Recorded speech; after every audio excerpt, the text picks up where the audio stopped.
Hey kinfolk, this is Brian with the Bearded Axe, and we are going to review the Tempered Raven custom knife that they sent me. Now if you guys recognize that name, it's because I did a review on one of their knives, and the episode's called Knives Out. It's in the link down. The link is in the description down below, and you can check out how I used up that knife. And so that ended up breaking actually, and Tempered Raven did not like that at all. So the reason why is because that knife was not designed to be doing utility work. It's designed for cutting fruits and vegetables and paring purposes. And I was using it for a neck knife for making feather sticks, splitting wood, things like that. Trying to use and abuse it, so to speak. And so they said to send that old knife back, and then they're gonna send me this one, this custom made knife for what I need it for. And so we're definitely going to go through some paces with this one. We're going to use it and abuse it, see if it holds up.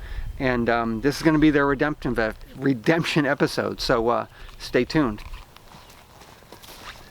Okay, so the first test will be to split this little oak log. And this has been seasoned inside my garage for about a year. And we'll see how well this splits. So it's not raw, it's not green, but it's not quite seasoned. I think it'll be a good stress test to see how well this will split. So we'll see. We'll see how this goes. It's getting in there pretty good.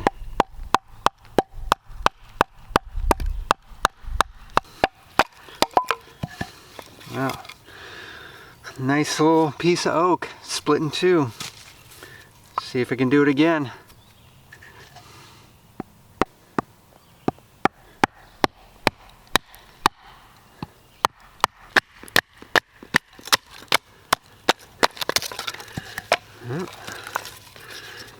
There you go. Still really sharp. So it split that oak really well. I'm pretty happy with it so far. But next test is going to be a bit more brutal. We're going to try and cut this log in two. Try and cut this log in two down against the grain. So how am I going to do that? Alright, so I got this little piece of log here.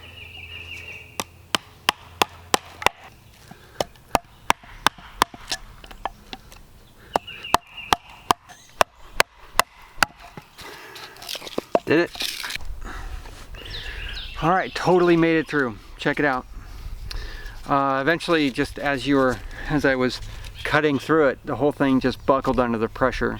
And yeah, I think it's poplar or something. I'm not exactly sure about the species. It's kind of hard to tell when you don't have the leaves on it. So, but yeah, pretty tough wood, and it hacked right through that. And the blade's holding up just fine. No warping. You know, it's pretty good so far. No warping, nothing like that. It still feels fairly sharp. We're going to test that out after all these tests to see if I can still shave hair off my arm. Okay, so the next test is I'm going to drill a hole into this, try and make it into a cup. So the idea is I'm just going to stab into it and just twist it until I got a hole on the inside, and maybe cut down, you know, with an actual saw to flatten off the bottom, and I have myself a little cup that I made out of just a knife. So here it goes.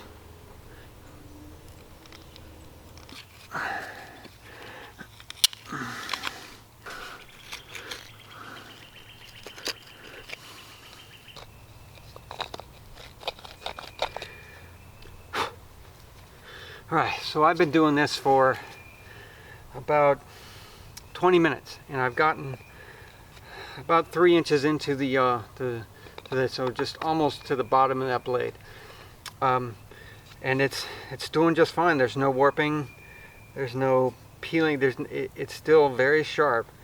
My only issue is that it's so hard to turn this thing because the handle's so thin.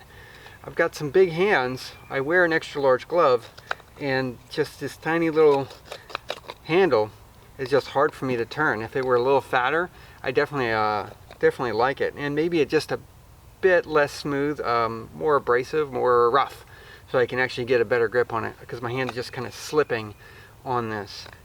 I am gonna try and make some feather sticks. So this is all about sharpness. So after all that abuse, can I just still have the finesse to make a feather stick?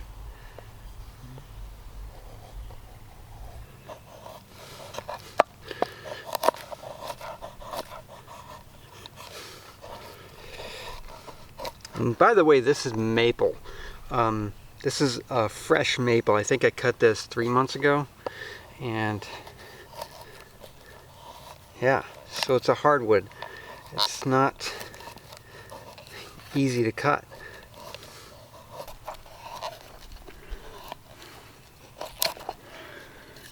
Yeah, look at that. After all that abuse, it can still make a feather stick. So it was able to split the log against the grain. I was able to split the log along the grain and make some kindling. I was able to make some feather sticks. I was able to make a cup by boring a hole against the end grain, and I put some abuse on it. I banged on it. I did some harsh things to it. But is it still sharp after all that? Will it shave my my arm hair? So let's check it out. Having a hard time. Not quite as sharp. Still very sharp though. So it's getting some little loose skin and some hair on there, but not much. So after all of that cutting, chopping, and hacking, and carving, and boring, we'll see how well this blade holds up. Quite well.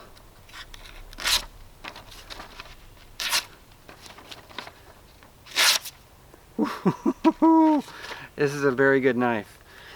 Alright, so test is complete, and I would have to say I really like this knife.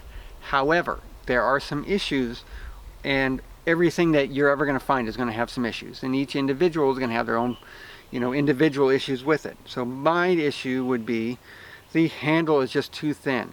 It's just too narrow for my hands. Now again, I wear a extra large glove, and this is just too narrow. This is like ½ inch, so really not very big. I'd like the curved handle, but again, I just like it to be a bit fatter and a bit rougher so I can get a bit more grip.